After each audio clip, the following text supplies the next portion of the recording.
When we think of ancient battles, we picture bows, arrows, swords, and shields, but in fact, even back then, great minds were ahead of their time, creating incredible weapons that confounded the enemy and of course helped win the battle.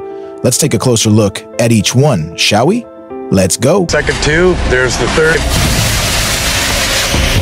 Long before mankind thought of inventing machine guns, there was a device called the Hwucha, a multiple rocket launcher developed in Korea, probably in the year 1499. To give you an idea, that's almost 5 decades before the birth of Leonardo da Vinci, a famous inventor ahead of his time. Firearms were not widespread in the 15th century, so special, let's say, arrows were used as projectiles for Hwucha. 100 or 200 special arrows. They looked like small missiles with sharp metal tips and paper tubes filled with gunpowder. The arrows were placed in a launcher, the launcher in a 2-wheeled cart, and the whole structure was mostly placed in fortresses or citadels. The arrows were used for defense and could fly up to 1.24 miles, just enough to get over a wall and land in someone on the other side. The Hwuchas were a very effective weapon.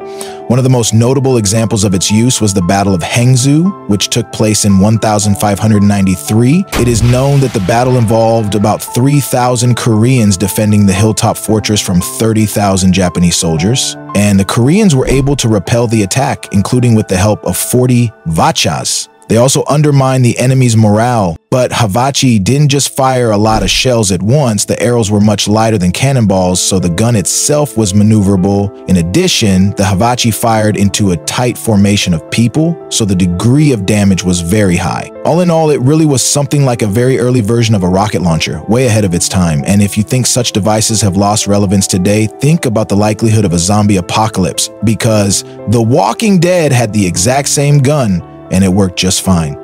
An even more ancient yet modern weapon of the time is the so-called Greek fire, which appeared around 672 AD. It was used to set enemy ships on fire, in fact, as the first or almost the first flamethrower in history. Researchers believe the fire may have ignited on contact with water and was probably based on gasoline and quicklime. I use the word probably for a reason, because the exact composition is still a mystery. There are only theories. For example, that the main ingredient was naphtha or petroleum, probably with sulfur or tar and other materials added. How was it all ignited? No one knows for sure. Perhaps quicklime helped, but after the fire, the stuff was very hard to put out. Ordinary water was useless. Only sand and sort of vinegar would work. Historical records say that Greek fire adhered to any surface it touched. However, the secret to the efficacy of Greek fire was not only in the composition, which was impossible to understand even after capturing the mixture itself. It had to be atomized somehow. According to one version, the mixture was placed in siphons which were located on the bow of the ship, but again, there is too little information to say for sure. The secret was very carefully guarded, perhaps making Greek fire even more frightening. The mystery weapon was said to produce a loud roar and lots of smoke, and it was so effective that enemies often fled at the sight of it. And it's not that I didn't understand them. Facing a flamethrower in the 7th century and not being able to extinguish its flames is really scary.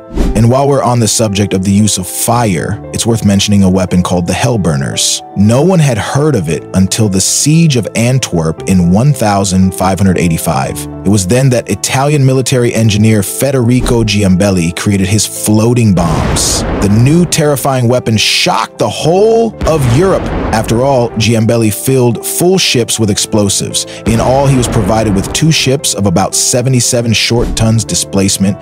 That is not the largest. Inside each ship, they placed 7,055 pounds of the best gunpowder and surrounded it with material of maximum destructive effect. Rocks, iron hooks, scrap metal, and even old tombstones were used. Anything heavy and strong enough to do maximum damage. The deadly stuffing was covered with an ordinary wooden deck, and at the same time, ordinary ships were released on the water so as not to arouse the enemy's suspicion. The bomb ships were carried by the current to the bridge to be destroyed. At that moment, the slowly burning fuse just did its job and there was an explosion. And not just an explosion, but an incredibly strong explosion because it was heard within a radius of 50 miles. Historians describe what happened as follows. The earth shook as if from the pulsation of a volcano. For a moment, a wild light illuminated the scene, and then it was replaced by utter darkness. Houses were swept away, miles away, and no living thing, even in remote places, could stay on its feet. The air was filled with a rain of plowshares, tombstones, and marble balls mixed with bodies. 1,000 soldiers were annihilated in a second. And I'm leaving out the unpleasant details. The explosion is believed to have killed about 800 soldiers. The bodies of some were not recovered until months later. At the time, it was the largest man-made explosion in history. The infernal incinerators were later described as an early form of weapons of mass destruction. But let's talk about something less lethal, like anti-car hedgehogs. They're little spikes used to stop a car by puncturing its tires. They predate the first automobiles. We know for a fact that they were used at the Battle of Carrhae in 53 BC. And yes, it seems the ancient Romans were their inventors. The design is as simple as possible. 2 and sometimes more sharp metal spikes are arranged in such a way that one of them always points upwards from a stable base. That's it, nothing else is needed. Such spikes were used as a passive method of defense to slow the advance of troops. They worked especially well against horses, chariots, elephants, and camels. In fact, it's the perfect passive weapon. It is cheap, simple to make, easy to transport, requires no training, and it is reusable. This is not a pit with stakes, which you need to dig in the right place, prepare the stakes in advance, and somehow make all this inconspicuous. Although the spikes are certainly not lethal, but it's unpleasant enough to stumble on something like that. Plus, it's enough to hurt morale. Wind damage inflicted on horses or comrades by thorns forced infantry and cavalry to move very awkwardly and slowly to protect themselves. Wounds from thorns were painful, took a long time to heal, reduced mobility, and no one cancel infections. And to cure an infection in 1953 BC, you must agree, was quite problematic. Now I'd like to tell you about pomegranates from thousands of years ago. Not long ago, scientists examined a ceramic vessel from around the 12th century found in Jerusalem, and they found on it the remains of chemical substances, such substances that could explode. Most likely the vessel was a kind of medieval hand grenade thrown by Saladin's troops during the siege of Jerusalem in 1187. In general, spherical and conical ceramic vessels dating from the 9th to the 15th century are often found in the Middle East, but none of the researchers are not completely sure what the purpose of each of them was. Some say that the vessels held mercury. Some say they held beer or aromatic oils. Increasingly, however, analyses of the vessels confirm that some of them contained a flammable mixture that was probably used as an explosive. So these could indeed have been hand grenades from the Crusades. It would seem, well, can some clay pot be a grenade? However, there is a logic here. A modern grenade, such as the Mk2, detonates a high explosive charge that pressurizes and ruptures the metal shell. The walls of this shell exploded into deadly shards. Of course, the mixture inside a clay grenade couldn't generate the same pressure, but it didn't need to, because clay is much more fragile. Enough of the chemicals available back then would have made the clay shards fly in different directions at tremendous speed and cause damage too, not to mention the fact that an ancient grenade is a flame. And also, those very vessels, which could be grenades, have thick walls, have no decorations, and their shape is ideal for creating the necessary pressure and the subsequent explosion. In short, ancient people knew what was what. Sometimes even scientists can't believe how inventive people of the past were. When archaeologists found strange skull-shaped grave goods in an Aztec temple in Mexico decades ago, they were mistaken for simple toys or jewelry. Well, there's not much the Aztecs could do in their spare time, right? The finds were cataloged and stored somewhere in warehouses. Years later, however, experts discovered that these were not trinkets, but eerie death whistles that made piercing sounds. The ancient Aztecs may have used them during ceremonies, sacrifices, or during battles to instill fear in their enemies. Because there really is a lot to be afraid of to understand what I'm talking about. Just listen to how it sounds.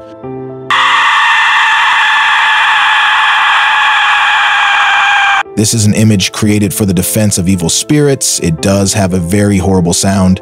In general, there used to be a lot of tools to psychologically influence the enemy. And if a weapon was both frightening and damaging at the same time, we're probably talking about a device called the Hualong Chushi. It acted as one of the world's first multi-stage and ballistic missiles and fired at enemy ships in naval battles. Even if the enemy was out of range, the weapon had a backup. a magazine of 3 rocket-propelled arrows. The battle is not at sea, but on land? No problem at all. Imagine that. You are busy on the battlefield, dealing with the enemy with classic methods, swords and pikes, and then you see that he has ballistic missiles with a dragon face. If that doesn't scare you, I don't even know what would scare you at all then. And by the way, this very weapon was the inspiration for the cartoon Mulan, something similar the heroes used during battles, just smaller versions. And finally, a weapon I just couldn't resist mentioning, the Robotikin, a device whose creators decided to build an organ out of guns, something like several iron barrels of small caliber mounted parallel to each other on a platform. It may seem like a rather odd idea. You can't just string guns together and get the result. But when the gun was fired, several barrels fired their shells simultaneously, which gave a much higher rate of fire than any analogs. Besides, organs from guns were light and mobile, unlike some cannons which were difficult to carry from one place to another and hit moving targets.